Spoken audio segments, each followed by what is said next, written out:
नमस्कार दोस्तों, स्वागत है आपका हिंदी नॉलेज शो में। तो दोस्तों, भारत शामिल होने वाला है G7 में, आप सभी को पता है। और ये ग्रुप G7 ग्रुप है, ये मान के चलिए कि दुनिया के हर एक्सपेक्ट में ये सबसे ताकतवर है। भाई मिलिट्रली भी दुनिया के सबसे ताकतवर देश इसमें शामिल है, इकोनॉमी के हिसाब से भी इसमें दुनिया के सबसे ताकतवर देश शामिल है, और इन्फ्लुएंस के हिसाब से भी दुनिया के सबसे ताकतवर देश इसमें शामिल है। तो इसमें भारत का शामिल होने के लिए मतलब कि लगभग सारी जो प्राथमिकताएं सब लोग पूरी हो चुकी हैं। लेकिन इससे दो देश हैं जिन्हें सबसे ज़्यादा प्रॉब्लम है, चीन, पाकिस्तान। पाकिस्तान की तो खैर हम बात नहीं करते, बात करते हैं चीन की। तो चीन का एक मुखपत्र है जिसका नाम है ग्लोबल टाइम्स, मतलब कि चीनी सरकार का मुखपत्र है। चीनी सरकार जो कहना चाहती है वो इसी के थ्रू कहलवाती है। तो अब इस चीनी अखबार ने भारत के खिलाफ बहुत ही सख्त वर्ड यूज़ किए हैं, जैसे कि इन्होंने कहा है कि भारत को G7 में शामिल नहीं होना चाहिए क्योंकि ये भारत के इंटरेस्ट के खिलाफ है। मतलब कि चीन अब बताएगा भारत को कि भारत के क्या इंटरेस्ट है। और साथ ही इसने जोड़ा है आगे कि इसमें शामिल होने से भारत से ये जो मतलब कि अमीर देश हैं फ़ायदा उठाएंगे, भारत को इसमें फ़ायदा नहीं होने वाला, और ये भारत के इंटरेस्ट के खिलाफ है। और इतना ही नहीं, भारत को ताकत का भूखा देश कहा गया। ये भी कहा कि जो तत्कालीन सरकार है भारत में वो ताकत की भूखी है, और भारत भी एक ताकत का भूखा देश बन रहा है, जिससे कि और साथ ही इस चीज़ को भी उन्होंने पॉइंट आउट किया है कि भारत में जो चीन विरोधी जो मतलब कि भावनाएं वो जो भड़क रही हैं, उसमें मतलब कि भारत की ही कमी है, भारत जानबूझ के ऐसे भड़का रहा है, ऐसी सी चीज़ें कही है। लेकिन जो सबसे हार्ड वर्ड यूज़ किया, इन्होंने कहा कि जी भारत ताकत का भूखा है।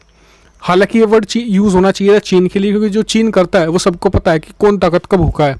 और भारत को G7 में शामिल होना इस समय चीन को सबसे ज़्यादा अखर रहा है। ये चीन की आंखों की किरकिरी बना हुआ है, क्योंकि चीन को पता है अगर भारत G7 में शामिल जैसे ही होगा तो भारत को बहुत सारी इम्यूनिटी मिलेगी। बहुत से लोग अभी इस चीज़ को रियलाइज़ नहीं कर रहे कि G7 में शामिल होने से भारत को क्या क्या बेनिफिट मिलने वाला है। कई लोग G7 को बहुत ही अंडरमाइन कर रहे हैं, लेकिन आपको बता दूँ कई एक्सपेक्ट में G7 बहुत ही ज़्यादा इफेक्टिव है then security council. Security council में आपको पता है कि 5 देश है जो दुनिया के शक्तिशाली, जैसे कि चीन, अमेरिका, ब्रिटेन, फ्रांस और रूस। लेकिन उन देशों में कभी आपस में इतनी नहीं बनती, इसलिए ज़्यादातर आप देखेंगे कि मुश्किल से 10-15 सालों में कोई भी एक फैसला लेते हैं, या फिर ज़्यादा मामलों में 4 एक साथ हो गए, एक ने वीटो कर दिया, इसलिए वहाँ पर ज़्यादा फैसले नहीं लिए जाते।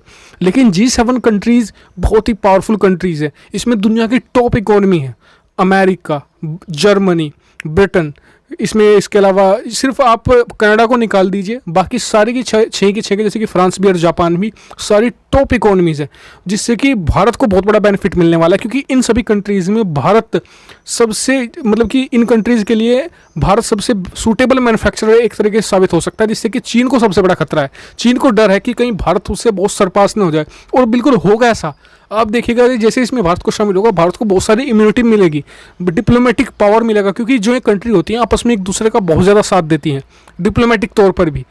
और आपको बता दूं कि इसका जो रिव्यू है वो चीन को अभी मिल गया लद्दाख सीमा विवाद में। लद्दाख सीमा विवाद में भारत, और आप जानते हैं अमेरिका की क्लोजनेस कितनी ज़्यादा बढ़ चुकी है, और लद्दाख में मतलब कि भारत के मना करने के बावजूद भी अमेरिका खुलकर सामने आ रहा है। भारत ने मना कर दिया कि हमें ट्रंप का मीडिएशन नहीं चाहिए, लेकिन इसके बावजूद भी अमेरिका लगातार चीन पर प्रेशर बना रहा है कि आप सीमा से मतलब कि टेंशन कम कीजिए। जब भारत G7 में जाएगा, और मतलब कि वो कहा जाता है ग्रुप ऑफ फ्रेंड्स, जब वहाँ पर मतलब कि इतने सारे मतलब कि दोस्त देश आपस में मिलेंगे, जब एक को कुछ होता है तो सारे एक तरीके से उस दुश्मन देश के खिलाफ खड़े हो जाते हैं। तो चीन को ये डर है कि कहीं अगर भारत के खिलाफ वो फिर आने वाले समय में G7 में शामिल होने के बाद कुछ विवाद खड़ा करता है, तो दुनिया की जो टॉप इकोनॉमीज़ हैं वो उसके अगेंस्ट खड़ी हो जाएंगी। तो इसलिए चीन को एक बहुत बड़ा खतरा है, और इसीलिए वो इस तरह के मतलब कि घटिया बयान जारी कर रहा है अपने मुखपत्र के द्वारा, क्योंकि ऑफिशियली वो खुद कह नहीं सकता, इसलिए अपने मुखपत्र के द्वारा जो ग्लोबल टाइम्स है ऐसे मतलब कि बेकार के बयान जारी करवा रहा है। तो इस पर आपका क्या व्यू है? क्या G7, और हाँ मैं भी अब भी कह रहा हूँ कि G7 को अभी भी कई लोग बहुत अंडरमाइन कर रहे हैं। आप जरा इतिहास पढ़कर देखिए G7 का, आपको पता चलेगा कि इस मतलब कि इस ग्रुप ने कितने बड़े बड़े फैसले लिए, उसका इम्प्लीकेशन क्या होता है। तो फिलहाल तो दोस्तों इस वीडियो में इतना ही। वीडियो देखने के एक बार फिर से आपका धन्यवाद। चैनल को जरूर सब्सक्राइब कीजिएगा ऐसी बहुत सारी डिफेंस, फॉरेन पॉलिसी और फाइनेंस रिलेटेड वीडियो के लिए। Thank you very much for watching video.